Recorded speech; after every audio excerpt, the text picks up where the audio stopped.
ભારતના ચૂંટણી પંચ દ્વારા હાથ ધરાયેલ મતદાર યાદીની ખાસ સઘન સુધારણા કાર્યક્રમ અંતર્ગત ડ્રાફ્ટ મતદાર યાદી પ્રસિદ્ધ કરવામાં આવી હોય જે અંગેની વિસ્તૃત માહિતી ભાવનગર જિલ્લા ચૂંટણી અધિકારી અને કલેક્ટર શ્રી ડોક્ટર મનીષકુમાર બંસલ દ્વારા યોજાયેલ પત્રકાર પરિષદ વેળા અપાઈ હતી. પ્રસ્તુત છે આ પત્રકાર પરિષદના કેટલાક જરૂરી અંશો. પોલિટિકલ પાર્ટી છે આ પણ મીન્સ કે એન્ટાયર જે પ્રોસેસ છે એનાથી સંતુષ્ટ છે અને એમાં કોઈ પણ મીન્સ કે એને કોઈ કન્ફ્યુઝન હોય કે કોઈ મૂંઝવણ હોય તો પણ એ સંપર્ક કરીને એને પૂછી પણ શકે છે.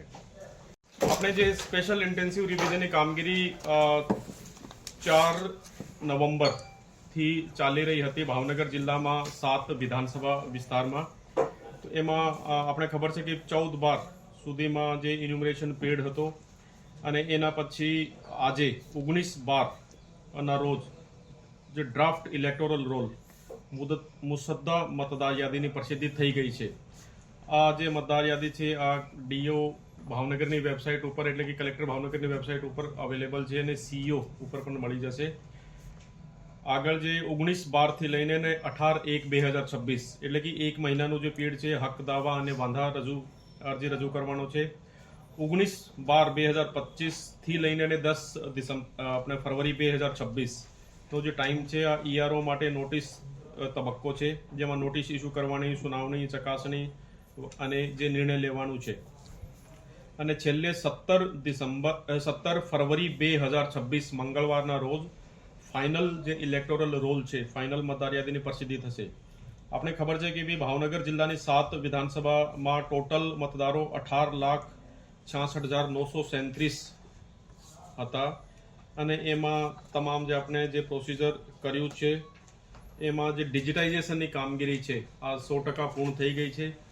ડિજિટાઇઝેશનની કામગીરીમાં 87.74 જે ટકા છે આ કુલ ડિજિટાઇઝેશન અને બાકીના જે મતદાન કેન્દ્ર હતા એમાં જે ઈસીઆઈની ગાઈડલાઈન પ્રમાણે કે એક મતદાન કેન્દ્ર ઉપર એક બૂથ ઉપર 1200થી વધારે વોટર હોવા જોઈએ નહીં.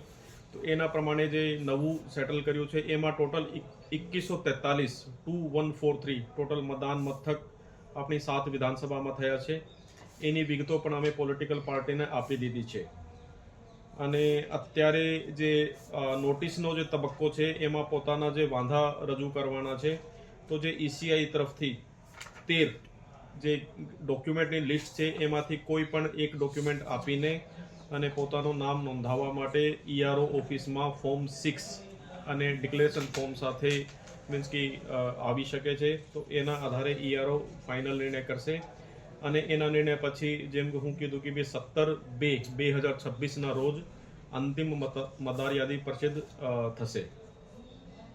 એના સાથે સાથે આગળના દિવસોમાં જે નવા મતદારો છે જેનું નામ ડ્રાફ્ટ રોલમાં પણ નથી એન્ડ એએસટીમાં પણ નથી કારણ કે આ લોકો અત્યારે જ 18 વર્ષના થયા છે.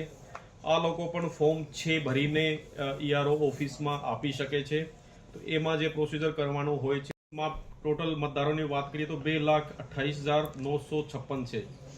એમાં મૃત્યુ પામેલ મતદાર 66,086, કાયમી સ્થળાંતર થયેલ મતદાર 1,24,850, અનટ્રેસેબલ મતદાર 22,004, ઓલરેડી એનરોલ્ડ જે મતદાર છે 14,262 અને બીજા જે નાના મોટા કારણોથી મતદારો એમાં એએસટીમાં છે આ 1,754 એવી રીતે છે. પછી અમે લોકો બીએલએ સાથે પણ મીટિંગ કરી લીધી છે અને એમાં જે bouquet call with BLO helpline સેન્ટરની જે કામગીરી છે એનાથી આખી જે કામગીરી આપણી પૂર્ણ થઈ છે. હવે જે આગળનું એક મહિનાનું જે પીરિયડ છે એમાં એએસટીમાં જે ટોટલ 2,28,956 જે મતદારોનું નામ છે એની યાદી અમે લોકો પોલિટિકલ પાર્ટીઝને આપી દીધી છે અને એની જે પ્રિન્ટ વર્ઝન છે એ દરેક ઈઆરઓએ પોતપોતાના વિસ્તારમાં જે પોલિટિકલ પાર્ટી છે એને આપી દીધી છે.